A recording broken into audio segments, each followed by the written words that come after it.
दोस्तों, जंग में जीतने वाले को गाजी कहा जाता है और जो लड़ते लड़ते अपनी जान गंवा देते हैं उनको शहीद कहा जाता है। जो लोग सिर पर कफन बांध लिया करते हैं फिर उनको मौत का कोई डर नहीं होता है। जो लोग जान हथेली पर लेकर जंग लड़ते हैं वो मौत को भी मात देने की ताकत रखते हैं। आज हम आपको ऐसे ही जाबाज सैनिकों के बारे में बताने जा रहे हैं जिन्होंने झांसी की रानी लक्ष्मीबाई की हिफाजत में लड़ते लड़ते शहीद हो गए। लेकिन सबसे हैरान करने वाली बात यह है कि इस जंग में सैनिकों के सर उनके धड़ से अलग हो जाने के बावजूद भी वो सैनिक अपनी तलवार का जौहर दिखाते रहे और दुश्मनों से लड़ते रहे। ये तारीख की ऐसी जंग है जिसमें कटे सिर वाले सैनिकों को देखकर अंग्रेज अपनी जान बचाकर भागने पर मजबूर हो गए थे, क्योंकि उनकी समझ में आ चुका था कि वह ऐसे लोगों से जंग लड़ रहा है जो जिंदा में तो लड़ते ही हैं मगर सर धड़ से अलग हो जाने के बाद भी लड़ते रहते हैं।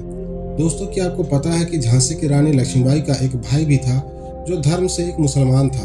क्या आपको पता है कि झांसी की रानी लक्ष्मीबाई के साथ गद्दारी करने वाले कौन लोग थे और उनके साथ वफादारी जिन लोगों ने की थी वो कौन लोग थे?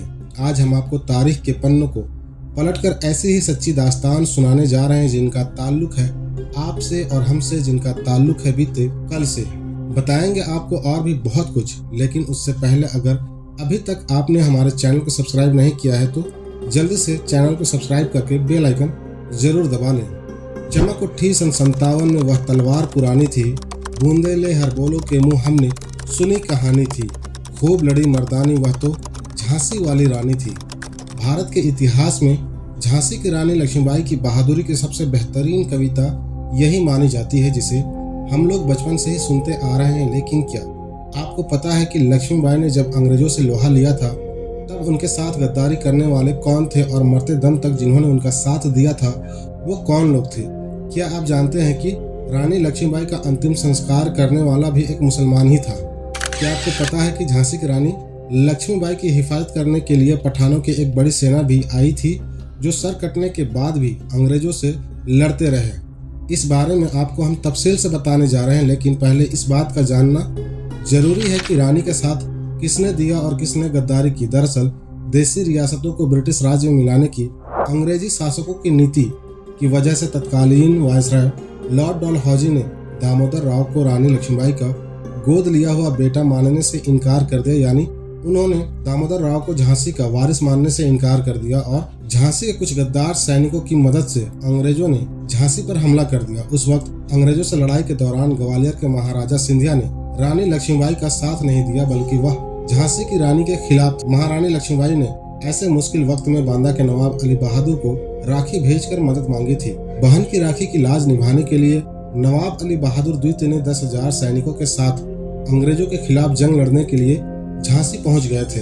लक्ष्मीबाई ने खुद बांदा के नवाब को खत लिखकर राखी भेजी थी। महारानी ने उस खत को बुंदेली भाषा में लिखा था जिसे उन्होंने अपने भरोसेमंद डाकिया लाला दुलारे लाल के हाथों बांदा भिजवाया था। उन्होंने लिखा था कि बहन की लाज खतरे में है, अंग्रेजों ने झांसी को घेर लिया है, मेरी मदद करो। दरअसल 1849 में बांदा के नवाब अली बहादुर द्वितीय का शासन था, जिन्हें रानी अपना छोटा भाई मानती थी। बहन की पुकार सुनते ही अली बहादुर अपने 10,000 सैनिकों की फौज लेकर जंगलों के रास्ते झांसी के लिए रवाना हो गया। नवाब अली बहादुर ने जब रानी लक्ष्मीबाई को झांसी में अंग्रेजों से घिरा हुआ देखा तो अंग्रेजों की एक टुकड़ी पर हमला कर दिया, जिसमें तमाम अंग्रेजी फौज या तो मारे गए या फिर भाग गए। जब अंग्रेजों की फौज ने झांसी के किले को चारों तरफ से घेर कर तमाम रास्ते बंद कर दिए, उस वक्त अंग्रेजों की एक फौज मंदिर की आड़ लेकर किले पर बमबारी कर रही थी। लेकिन उधर रानी लक्ष्मीबाई के भरोसेमंद तोपची गुलाम बख्श और खुदा बख्श ने तोपों से ऐसे सटीक जवाबी हमला करते कि जिस मंदिर की ओट में छिपकर अंग्रेज हमला कर रहे थे उस मंदिर को तो कोई नुकसान नहीं हो रहा था, लेकिन अंग्रेजों की लाशें बिछती जा रही थी।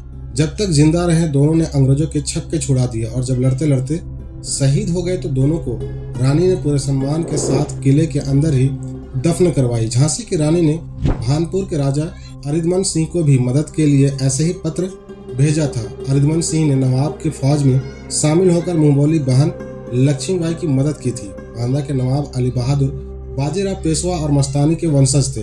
उनके परदादा कृष्णजी राव बाजीराव पेशवा के पुत्र थे। झांसी की रानी तात्या टोपे और नवाब अली बहादुर पर बहुत भरोसा करती थी। रानी लक्ष्मीबाई जब जंग के मैदान में बहुत ज्यादा घायल हो गई, घायल रानी का बदला लेने के लिए उनके एक बॉडीगार्ड गुल मोहम्मद ने कातिल अंग्रेज पर अपनी तलवार से करारा वार करके उसके शरीर के 2 टुकड़े कर दिए थे। हालांकि रानी भी सर का एक भाग कटकर आंख लटक जाने के कारण बेहोश होकर जमीन पर गिर गई।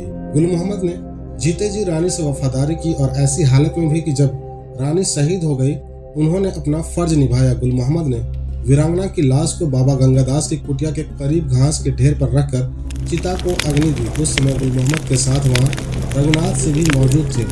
आखिरी दम तक रानी का साथ देने वाले गुल मोहम्मद भी रानी के साथ भारतीय इतिहास में अमर हो गए। जिसके बाद अंग्रेजों के खिलाफ जंग में रानी का साथ देने पर अंग्रेजों ने नवाब अली बहादुर को कैद कर महू भेज दिया था। बाद में उन्हें इंदौर में नजरबंद करके रखा गया। इसके बाद महाराजा बनारस के दबाव में अंग्रेजों ने उन्हें बनारस भेज दिया था, जहां उनका इंतकाल हो गया। अब सुनिए लोहागढ़ के सैनिकों की दास्तां जिन्होंने सिर कटाकर भी अपने फर्ज को अंजाम दिया था।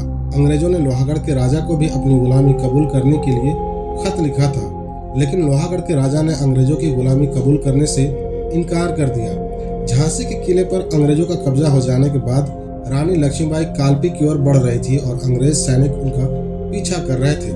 4 अप्रैल 1858 को रानी भांडेर से होते हुए जैसे ही लोहागढ़ की सीमा पर पहुंची, लोहागढ़ के सैनिकों ने अंग्रेजी सैनिकों को रोक लिया। इसके बाद दोनों सेनाओं के बीच जबरदस्त जंग हुई। इस बीच रानी लक्ष्मीबाई कालपी के लिए सुरक्षित रवाना हो गई थी। दरअसल झांसी को कमजोर होता देख पड़ोसी राज्यों ने भी झांसी पर हमला कर दिया था, लेकिन रानी के सामने वो टिक नहीं पाए। उस वक्त उन रियासतों के बारे में भी लोग जानते हैं जिन्होंने मुसीबत के वक्त रानी का साथ देने से इनकार कर दिया था। लेकिन ऐसे मुश्किल घड़ी में भी झांसी के एक छोटे से गांव के एक छोटे से राजा के सैनिकों ने रानी के लिए अंग्रेजों से खुला मोर्चा ले लिया था। लोहागढ़ के राजा हिंदुपत के सैनिकों ने ग्रामीणों के साथ मिलकर 4 दिनों तक रानी लक्ष्मीबाई के लिए बहादुरी से युद्ध किया, जिसमें सैकड़ों अंग्रेजी सिपाही मारे गए थे। इस जंग में तकरीबन 500 सैनिक शहीद हो गए थे, जिनमें से ज्यादातर पठान थे। कहा जाता है कि लोहागढ़ के सैनिकों में इस कदर जोश और जज्बा था कि वे सर कट जाने के बाद भी अंग्रेजों को खदेड़कर लोहागढ़ से बाहर ले गए थे। अंग्रेजी सैनिक एक ओर जहां रानी लक्ष्मीबाई का पीछा कर रहे थे, वहीं दूसरी ओर रास्ते में पड़ने वाली छोटी रियासतों पर हमला कर उसे अपने कब्जे में लेने के लिए जंग कर रहे थे। इसी के तहत अंग्रेजी फौज ने लोहागढ़ के किले पर हमला कर दिया था, लेकिन जाबाज पठान सैनिकों की बहुलता वाली स्पोर्ट्स का वो सामना नहीं कर सके।